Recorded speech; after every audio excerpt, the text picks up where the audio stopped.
শুরুতে জানিয়ে দিব, যুদ্ধ বন্ধে প্রথমবারের মতো সরাসরি আলোচনায় আগ্রহ জানিয়েছেন ভ্লাদিমির পুতিন। জানিয়ে দেব, এবার মার্কিন ৬ কর্মকর্তার বিরুদ্ধে পাল্টা নিষেধাজ্ঞা দিয়েছে চীন। অন্যদিকে রয়েছে যুদ্ধবিরতির নতুন প্রস্তাবনায় গাজা উপত্যকা।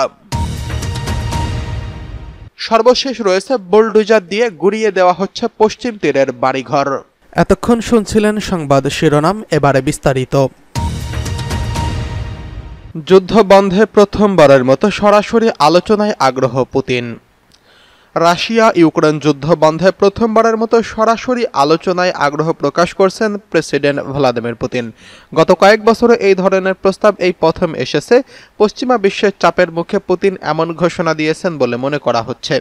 এদিকে ইউক্রেনের প্রেসিডেন্ট ভ্লাদিমির জেলেনস্কি জানিয়েছেন, যুক্তরাষ্ট্র এবং অন্যান্য পশ্চিমা দেশের সঙ্গে আলোচনায় অংশ নিতে ইউক্রেন একটি প্রতিনিধি দল লন্ডন পাঠাচ্ছেন। সম্প্রতি প্যারিসে অনুষ্ঠিত এই বৈঠকের ধারাবাহিকতায় বুধবার লন্ডনে এই আলোচনা হবে। সেখানে টেকসই শান্তির পথ খোঁজা হবে বলে জানিয়েছেন ইউক্রেনের প্রেসিডেন্ট।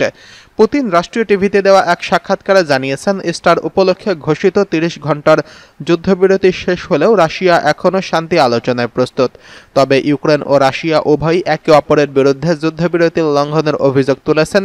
পুতিনের মুখপাত্র দিমিত্রি পেসকভ জানিয়েছেন, রুশ প্রেসিডেন্ট চাই ইউক্রেনের সঙ্গে সরাসরি আলোচনা হোক এবং বেসামরিক স্থাপনা বন্ধে পারস্পরিক সমঝোতা হোক। তিনি বলেছেন, আলোচনার দরজা খোলা রয়েছে, এখন কিয়েভের সদিচ্ছার প্রয়োজন।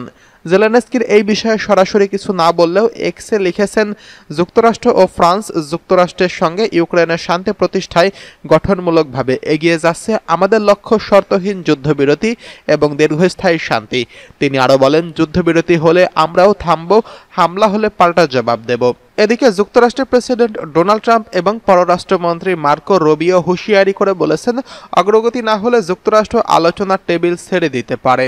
তবে ট্রাম্প আশাবাদ জানিয়েছেন, এই সপ্তাহেই হয়তো সমঝোতায় পৌঁছানো সম্ভব, যদিও রাশিয়া এখনও ইউক্রেনের দখলকৃত অঞ্চল ফিরিয়ে দিতে রাজি হয়নি। অন্যদিকে ইউক্রেন বলছে এটি আত্মসমর্পণের নামান্তর এবং ভবিষ্যতে দেশকে অরক্ষিত করে ফেলবে। এদিকে যুদ্ধবিরতির দিন রবিবার ইউক্রেনের বোমা হামলার সতর্কতা না থাকলেও ৩,০০০-এর মতো যুদ্ধবিরতির লঙ্ঘনের ঘটনা ঘটেছে বলে অভিযোগ করেছে জেলেনস্কি। রুশ প্রতিরক্ষা মন্ত্রণালয় বলছে, ইউক্রেনীয় বাহিনী তাদের অবস্থানে ৪৪৪ বার হামলা চালিয়েছে এবং ৯ শতাধিক বেশি ড্রোন হামলা চালিয়েছে। তবে এসব তথ্য স্বাধীনভাবে যাচাই করা সম্ভব হয়নি। এদিকে এবার মার্কিন ৬ কর্মকর্তার বিরুদ্ধে পাল্টা নিষেধাজ্ঞা দিয়েছে চীন। যুক্তরাষ্ট্রে কয়েকজন কংগ্রেসম্যান, সরকারি কর্মকর্তা এবং কয়েকটি এনজিও প্রধানের উপর পাল্টা নিষেধাজ্ঞা দিয়েছে চীন। হংকং ইস্যুতে জঘন্য আচরণ করার অভিযোগে তাদের বিরুদ্ধে এই নিষেধাজ্ঞা ঘোষণা করছে চীনের পররাষ্ট্র মন্ত্রণালয়। গতকাল বিকেলে চীনের পররাষ্ট্র মন্ত্রণালয়ের মুখপাত্র গু জিওকুং এই তথ্য নিশ্চিত করেছেন। তিনি বলেছেন, গত মাসে চীনের মূল ভূখণ্ড ও হংকংয়ের ৬ জন কর্মকর্তাকে নিষেধাজ্ঞা দিয়েছে যুক্তরাষ্ট্র। এর জবাবে এই পাল্টা নিষেধাজ্ঞা দেওয়া হয়েছে। যুক্তরাষ্ট্রের নিষেধাজ্ঞার চরম নিন্দা জানিয়ে জিওকুং বলেছেন, হংকংয়ের বিষয়টি যুক্তরাষ্ট্র যদি আর কোনো ভুল পদক্ষেপ নেয়, চীনের দিক থেকেও শক্ত ও পাল্টা ব্যবস্থা নেওয়া হবে। সাউথ চায়না মর্নিং পোস্টের প্রতিবেদনে বলা হয়েছে, গত ৩১শে মার্চ চীনের স্বায়ত্তশাসিত অঞ্চল হংকং এবং চীনের মূল ভূখণ্ডে ৬ জন কর্মকর্তার উপর নিষেধাজ্ঞা ঘোষণা করে ওয়াশিংটন। তারা জাতীয় নিরাপত্তা এবং উচ্চ পর্যায়ের সরকারি কর্মকর্তা।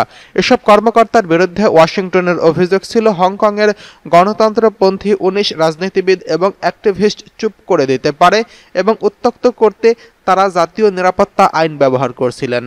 ২০২৩ সালে পাশ হওয়া জাতীয় নিরাপত্তা আইনের অধীনে উল্লেখিত ১৯ বিরোধী রাজনীতিবিদ এবং অ্যাক্টিভিস্টের বিরুদ্ধে গ্রেফতারি পরোয়ানা জারি করে হংকং। বিতর্কিত আইনটি পাশ হওয়ার সঙ্গে সঙ্গেই তারা হংকং ছেড়ে বিদেশে পাড়ি জমায়। ওই ব্যক্তিদের ধরিয়ে দেওয়ার জন্য জনপ্রতি $১,২৮,৫০০ পুরস্কার ঘোষণা করে হংকং পুলিশ। এই ১৯ ব্যক্তির মধ্যে ১৩ জনকে পলাতক ঘোষণা করে এবং তাদের পাসপোর্ট বাতিল করা হয়েছে। ২রা এপ্রিল বিশ্বের বিভিন্ন দেশের উপর নতুন করে পাল্টা শুল্কের ঘোষণা দেয় মার্কিন প্রেসিডেন্ট ডোনাল্ড ট্রাম্প।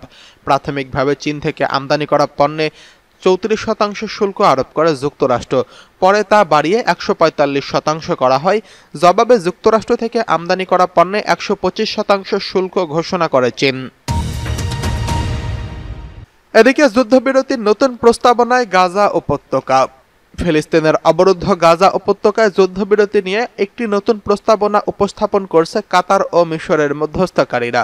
স্থানীয় সময় মঙ্গলবার ২১ এপ্রিল ব্রিটিশ সংবাদ মাধ্যম বিবিসিকে এমন তথ্য জানিয়েছেন ইসরায়েল হামাস যুদ্ধবিরতি আলোচনার সঙ্গে সংশ্লিষ্ট এক জ্যেষ্ঠ ফিলিস্তিনি কর্মকর্তা। ওই কর্মকর্তার বরাত দিয়ে বিবিসি জানিয়েছে, নতুন এই প্রস্তাবে ৫ থেকে ৭ বছরের জন্য একটি যুদ্ধবিরতির পরিকল্পনা রয়েছে। এতে ইসরায়েলি জিম্মিদের মুক্তির বিনিময়ে ইসরায়েলের কারাগারে থাকা ফিলিস্তিনি বন্দীদের মুক্তি, যুদ্ধের আনুষ্ঠানিক সমাপ্তি এবং গাজা থেকে ইসরায়েলি বাহিনীর সম্পূর্ণ প্রত্যাহারের বিষয় অন্তর্ভুক্ত রয়েছে। এই প্রস্তাব নিয়ে আলোচনা করতে হামাসের জ্যেষ্ঠ নেতাদের একটি প্রতিনিধি দল কায়রো যাওয়ার কথা রয়েছে। আলোচনায় দলটির পক্ষ থেকে প্রতিনিধিত্ব করবেন রাজনৈতিক পরিষদের প্রধান মোহাম্মদ দারবিশ এবং প্রধান আলোচক খালিল আল হাইয়া। প্রসঙ্গত, গত ১৮ মার্চ যুদ্ধবিরতি ভেঙে গাজায় পুনরায় বোমাবর্ষণ শুরু করে ইসরায়েল। সেই সময় ইসরায়েল হামাস উভয় পক্ষই একে অপরকে যুদ্ধবিরতি ভঙ্গের জন্য দায়ী করেন। তবে মধ্যস্থকারীদের নতুন প্রস্তাব নিয়ে এখন পর্যন্ত ইসরায়েল কোনো আনুষ্ঠানিক মন্তব্য করেনি। উল্লেখ্য, মাত্র কয়েকদিন আগে হামাস ইসরায়েলের একটি প্রস্তাব প্রত্যাখ্যান করেছিলেন। ওই প্রস্তাবে ৬ সপ্তাহের যুদ্ধবিরতির বিনিময়ে হামাসের নিয়ন্ত্রণকরণের দাবি জানানো হয়েছিল, যা হামাস মেনে নেয়নি।